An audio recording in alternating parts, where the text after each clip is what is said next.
Sejam bem-vindos ao Evangelho no Lar desta semana.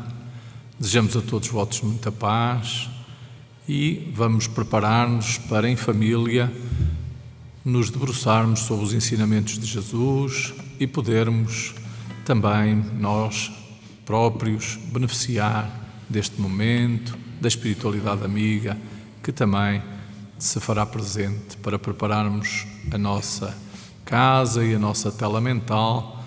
Vamos escutar uma canção.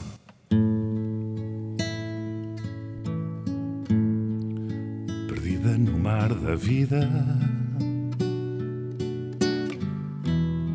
sem rota nem horizonte,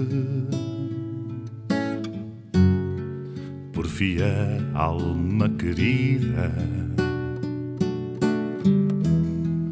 o mar tem quem o defronte. Não receies tempestade, nem temas escura noite. Tens no Mestre da verdade o bom porto que te acoite.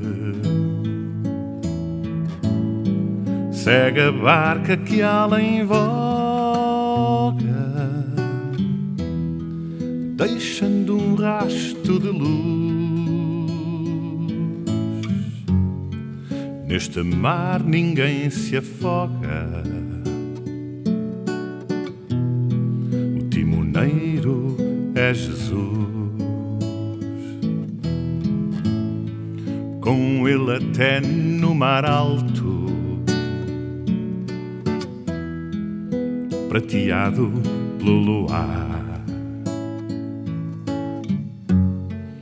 as ondas em sobressalto não tardam em serenar.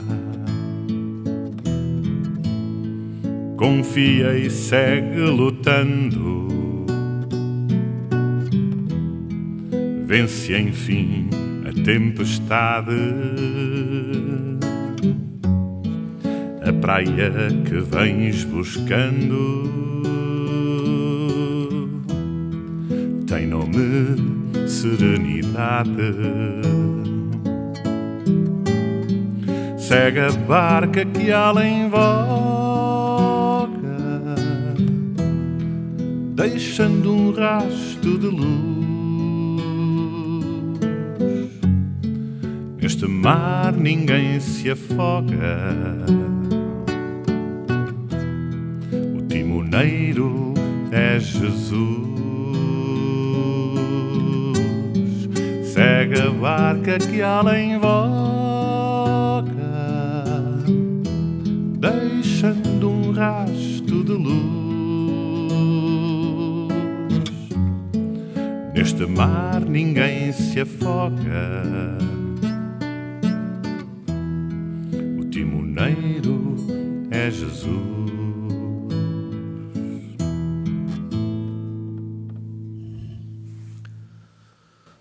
Senhor Jesus,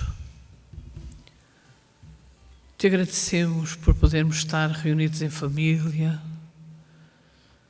por podermos partilhar e aprender os teus ensinamentos.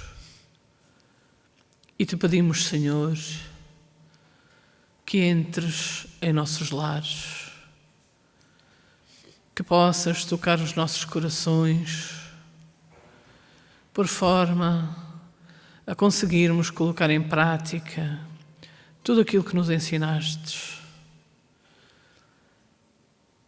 a podermos ultrapassar os nossos obstáculos, resolver, encontrar soluções para as dificuldades que vamos vivendo em família, no dia-a-dia, que possamos orientar da melhor forma os nossos filhos que colocaste no nosso seio familiar, nas nossas mãos, para podermos ajudá-los a crescer contigo no seu coração. Pedimos-te, Senhor, que na medida do possível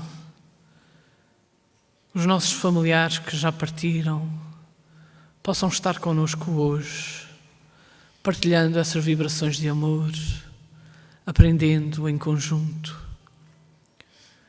Abençoa o nosso Evangelho, abençoa o nosso lar e tantos outros em dificuldades. Fica connosco, Senhor, hoje e sempre. Que assim seja.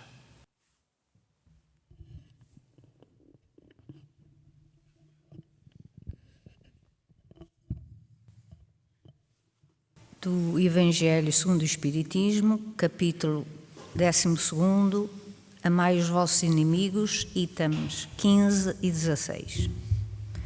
O homem do mundo, o homem feliz, que por uma palavra ofensiva, um motivo fútil, joga a vida que Deus lhe deu e joga a vida do seu semelhante, que só pertence a Deus, esse é 100 vezes mais culpado que o miserável que, levado pela cobiça e às vezes pela necessidade, se introduz numa casa para roubar o que a menciona e mata o que o tenta impedir.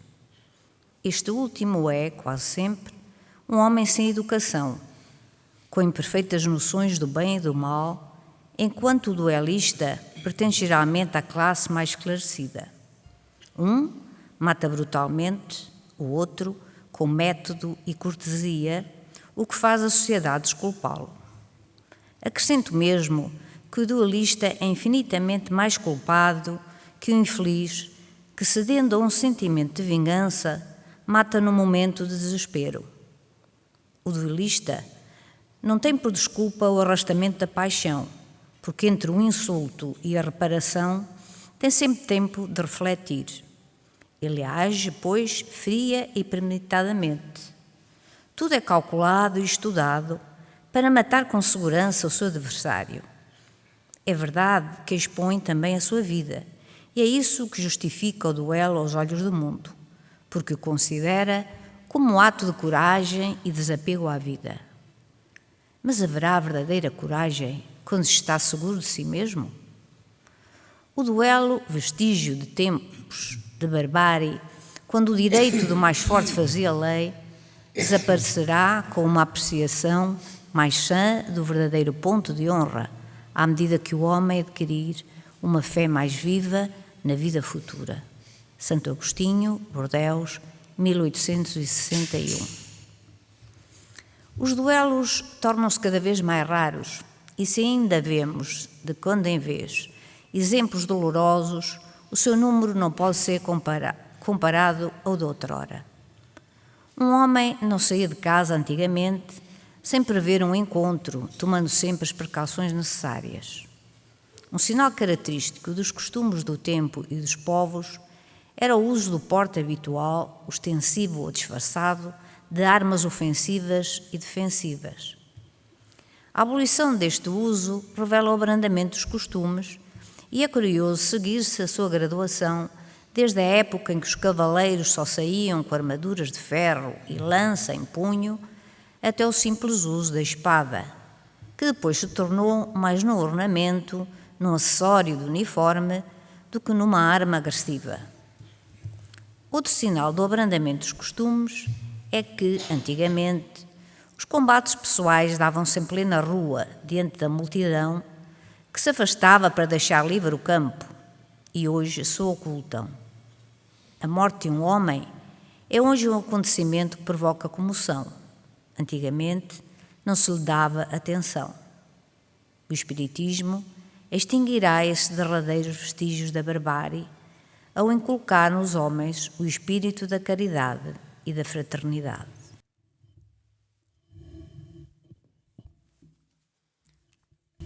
Vamos ler uma mensagem do livro Vem Comigo, de Maria Teresa Magalhães, psicografado por Arnaldo Costeira. Honra. Tantas vezes ouves esta palavra, reportando-se quase sempre à defesa do orgulho ferido. Todavia, trata-se de um sentimento que nos deverá levar a merecer a deferência, a aceitação, o respeito e consideração dos nossos semelhantes que veem a verdade estampada no nosso proceder. Jesus convida-nos a dar testemunho dele diante dos homens. Tudo quanto nos deixou nos merece reverência, acatamento, testemunho na nossa forma de viver.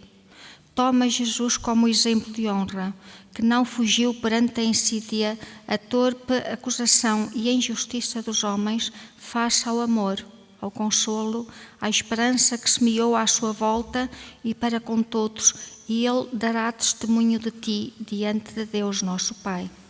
Não te esqueças que Ele garantiu que ia preparar-nos um lugar.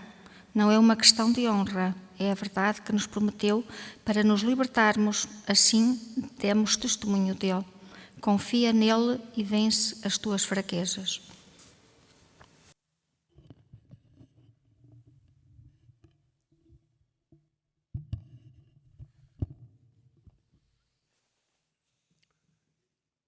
Não é por acaso, talvez, o facto de nós verificarmos que neste capítulo que vamos analisando do amar o próximo, nos aparece este título do duelo, este ato, tantas vezes esclarecido, abordado, apresentando reflexões que nós temos que ter em conta naquilo que são as nossas vidas atuais. O duelo era esse ato habitual que a Idade Média e depois da Idade Média se praticava com toda a naturalidade. Dizia-se na altura que se tinha que defender a honra, e a honra defendia-se matando o próximo.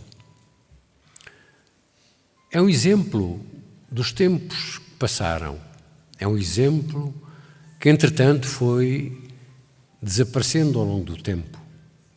Mas interroguemo-nos, será que hoje, no pleno século XXI, não há duelos?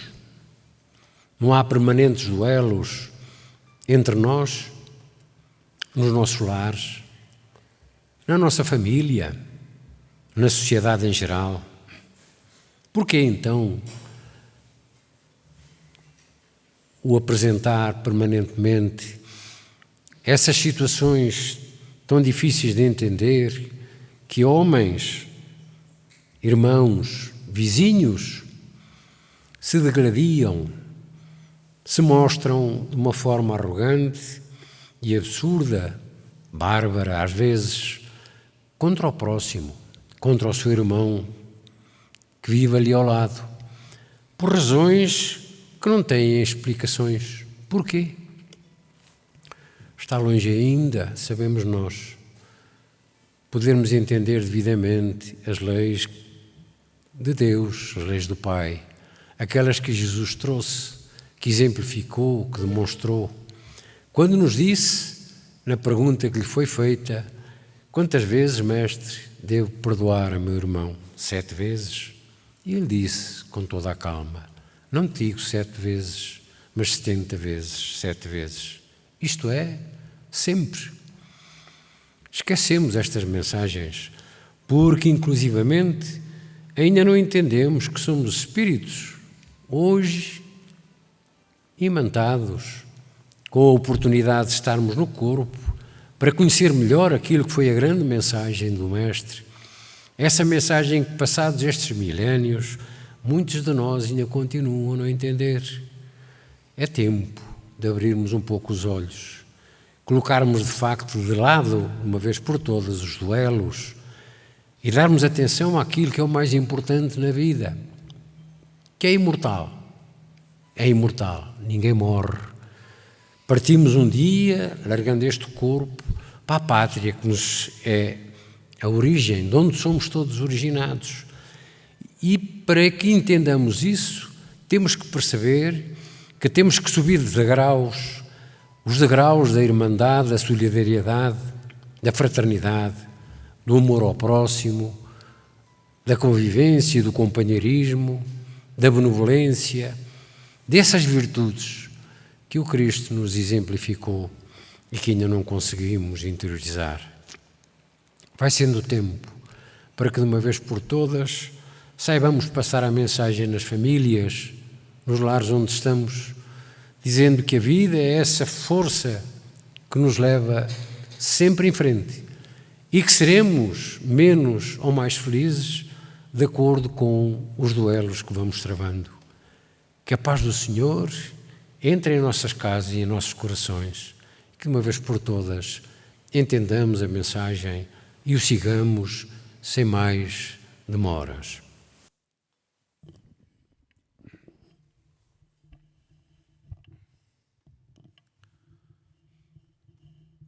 Jesus é para nós o exemplo, o modelo a seguir. E na sua existência física na Terra, Ele deu-nos diversos testemunhos de que não é pela violência, nem pela agressão, que nós vamos conseguir resolver as nossas diferenças ou as nossas injustiças ou aquilo que nos acontece. Durante a sua vida pública, ele foi confrontado muitas vezes, diversas até, por fariseus, que o questionavam, tentando colocá-lo em situações difíceis perante aquilo que eram, no entendimento desses religiosos, a sua interpretação sobre a lei de Deus.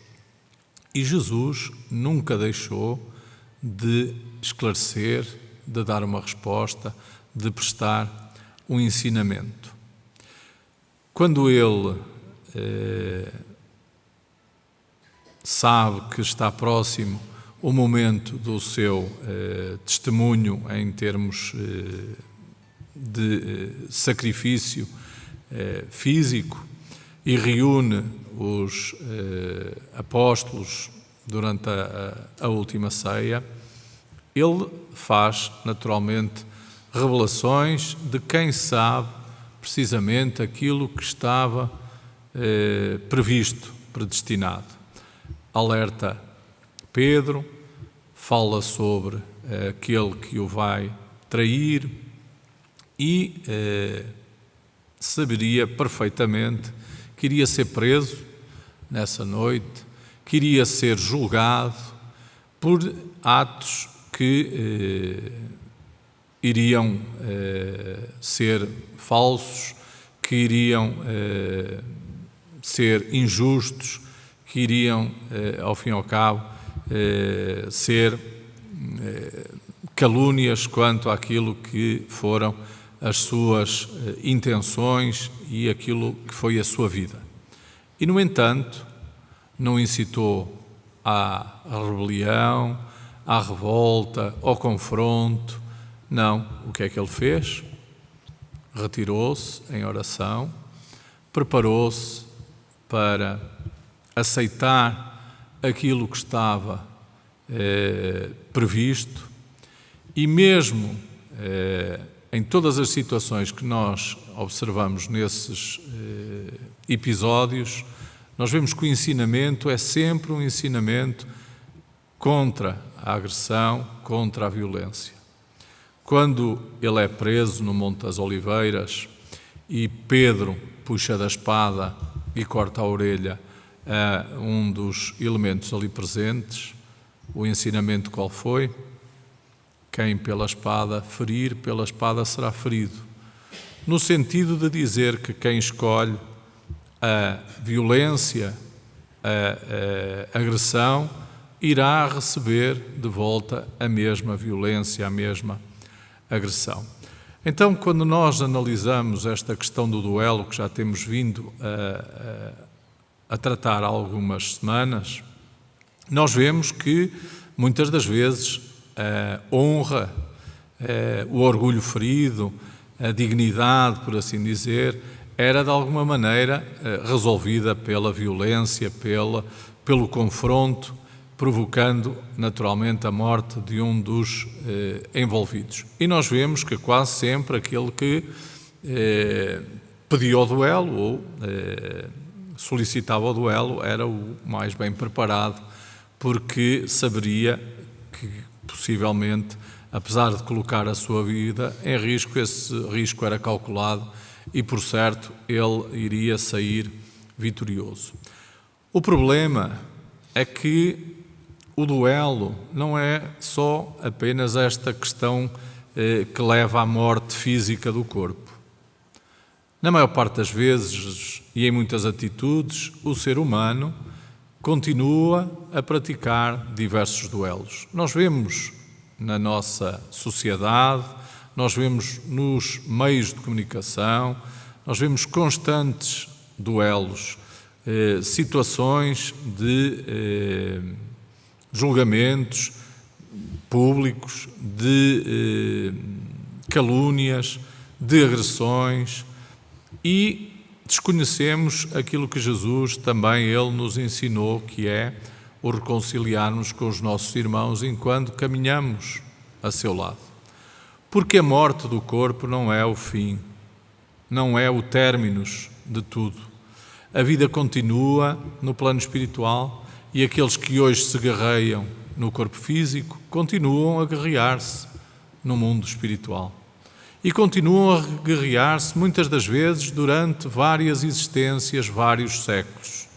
Uns ligados ao corpo físico e outros desligados em perseguições atrozes e em maldades, em agressões e ódios que só vão ser interrompidos, só vão ser sanados quando nós compreendermos que é necessário parar com a violência, parar com a agressão.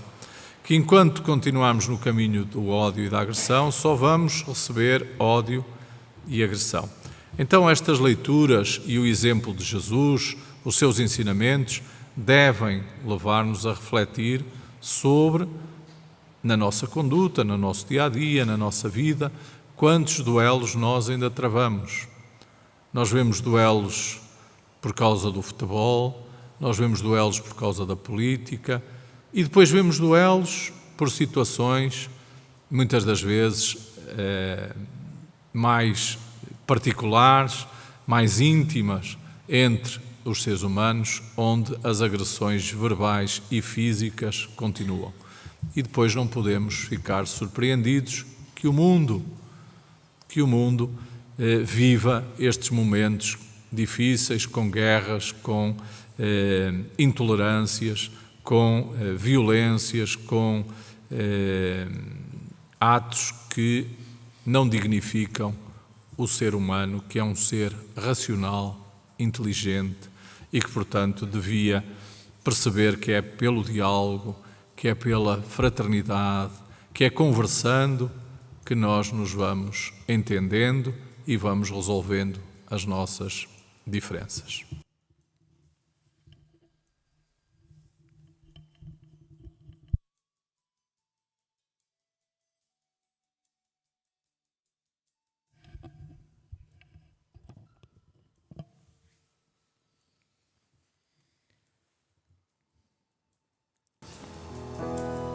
Querido amigo, uma vez mais a família se reuniu e dá graças pela possibilidade de refletir sobre os teus ensinamentos. Dar graças pela proteção e pede para que ajudes a manter o pensamento sobre vigilância, a oração na hora difícil, mas também a gratidão quando as coisas correm de feição. E face ao duelo, ao conflito, que sejam os teus ensinamentos aqueles que cheguem ao pensamento de cada um e que possam por aí discernir e decidir pela paz. É um caminho lento, mas é um caminho que se faz porque sabemos que não estamos sozinhos. E te pedimos então para aqueles companheiros que por ti agem, que continuem a proteger-nos e a intuir-nos para que saibamos gradualmente introduzir no nosso comportamento esses mesmos ensinamentos. Que assim seja.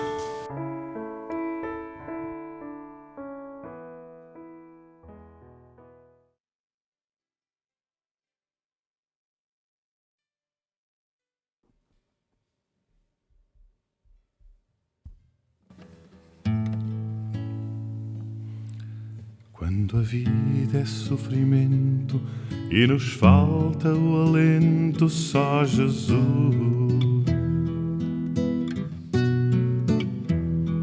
Quando a vida é provação, no caminho da mudança, só Jesus.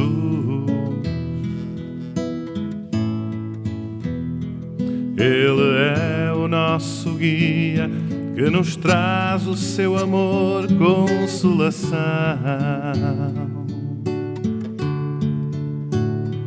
É Jesus,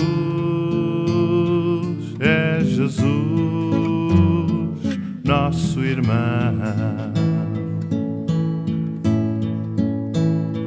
Quando a vida é solidão, carreando para nós o sofrimento. Quando ela é isolamento, no caminho da mudança, desalento. Só Jesus aplaca a dor, espargindo sobre nós o seu amor. Só Jesus abranda a dor. Vem, Senhor, nesta hora de medo, mas mudança.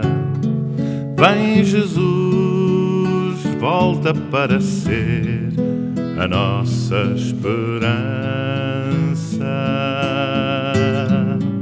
Um homem novo surgirá das trevas do pavor, e o materialismo cairá com esta grande prova para entrarmos numa rota nova. Quando a vida era prazer desmedido na imensa escuridão, quando o homem mergulhou em luxúria desmedida, perdição, esqueceu os seus deveres, afastou-se de Jesus, o Salvador, e chamou para si imensa dor. Foi o aborto cego e surdo, a matança de inocentes seres sem voz, a eutanásia crime hediondo, a matança de tantos pais ou avós. Mas o Pai clemente e justo interveio para abafar tanto horror. Escolheu o caminho do amor. Vem, Senhor, nesta hora de medo, mas mudança. Vem, Jesus, volta para ser a nossa esperança. Um homem novo surgirá das trevas do pavor, e o materialismo cairá com esta grande prova para entrarmos numa rota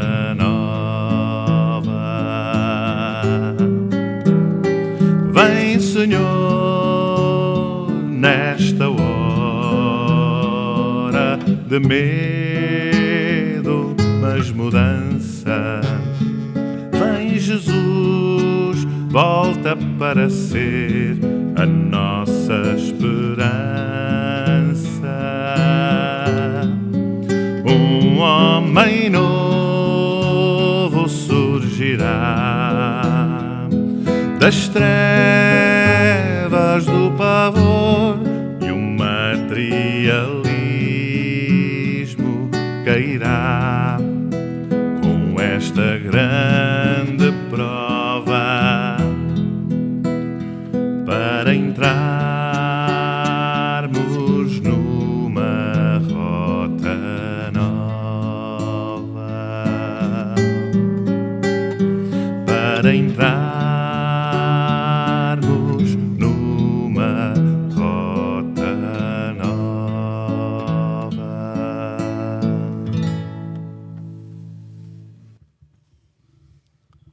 E estamos a chegar ao final do nosso Evangelho no lar.